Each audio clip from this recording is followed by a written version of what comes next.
રાજ્ય સરકારની વલસાડના ધરમપુર ખાતે શ્રીમદ રાજચંદ્ર આશ્રમ ખાતે ત્રિદિવસીય ચિંતન શિબિરનું આયોજન।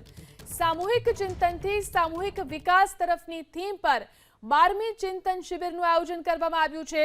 ચિંતન શિબિર માટે મુખ્યમંત્રી ભૂપેન્દ્ર પટેલની આગેવાનીમાં ટીમ ગુજરાત વલસાડ પહોંચી ચૂકી છે। વંદે ભારત ટ્રેન મારફતે મુખ્યમંત્રી, મંત્રીઓ અને ઉચ્ચ સનદી અધિકારીઓ વલસાડ પહોંચ્યા।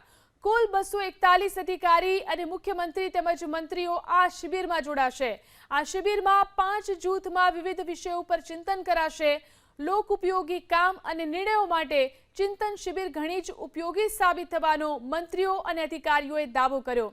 સાથે રહેવા અને જમવાથી અધિકારીઓ અને મંત્રીઓ વચ્ચે આત્મીયતા વધારવાનો પ્રયાસ કરાશે। નવા મંત્રીઓ પ્રથમ વખત ચિંતન શિબિરનો ભાગ બનશે। મુખ્યમંત્રીના સલાહકાર હસમુખ અઢિયા 12મી ચિંતન શિબિરના સાક્ષી બનશે। પોષણ અને જાહેર આરોગ્ય બાબત, જાહેર સલામતી, હરિત ઉર્જા અને પર્યાવરણ વિષય, સેવા ક્ષયની વૃદ્ધિ તેમજ વૈવિધ્યકરણ, એઆઈના પડકારોનો સામનો કરવા સંદર્ભે આ ચિંતન શિબિરમાં ચિંતન થશે। ચિંતન શિબિરમાં મુખ્યમંત્રી, મંત્રી અને અધિકારીઓને નીતિ આયોગના દેબજાની ઘોષ, કેન્દ્રીય કેબિનેટ સેક્રેટરી સોમનાથન, શ્રીમદ રાજચંદ્ર આશ્રમના રમેશજી માર્ગદર્શન આપશે। આ શિબિરમાં મંત્રીઓ, અધિકારીઓ ટ્રેકિંગ, વોકિંગ અને સાયકલિંગ જેવી રમતો પણ રમશે। મુખ્યમંત્રીએ ચિંતન શિબિર અંગે સોશિયલ મીડિયા પ્લેટફોર્મ એક્સ પર પોસ્ટ કરી કે આ વિચાર વિમર્શ આવનારા સમયમાં ગુજરાતના વિકાસ, લોકાભિમુખ વહીવટ અને જનકલ્યાણની દિશામાં ખૂબ જ ઉપયોગી બની રહેશે।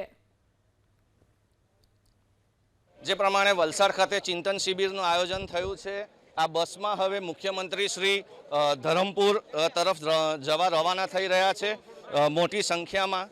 જે પ્રમાણે ઉચ્ચ સ્તરીય આ મીટિંગ ચિંતન શિબિર થઈ રહી છે ત્યારે આઈએએસ, આઈપીએસ અહીં આવ્યા છે। 3 દિવસ આ કાર્યક્રમ ચાલશે। 12મી ચિંતન શિબિર આ ગુજરાત સરકારની છે, જે વલસાડ ખાતે એનું યજમાન પદે થઈ રહી છે। અત્યારે તેઓના સ્વાગત માટે ભારતીય જનતા પાર્ટીના જે કાર્યકર્તાઓ છે, ધારાસભ્યો છે અને સાંસદશ્રી છે, તેઓ અહીં ઉપસ્થિત હતા। હાલ તેઓ ટાઈટ સિક્યોરિટી આપ જોઈ રહ્યા છો વલસાડના સ્ટેશન વિસ્તારમાં। આજરોજ તેઓ વંદે ભારત દ્વારા અહીં આવ્યા હતા। હાલ તેઓ જઈ રહ્યા છે।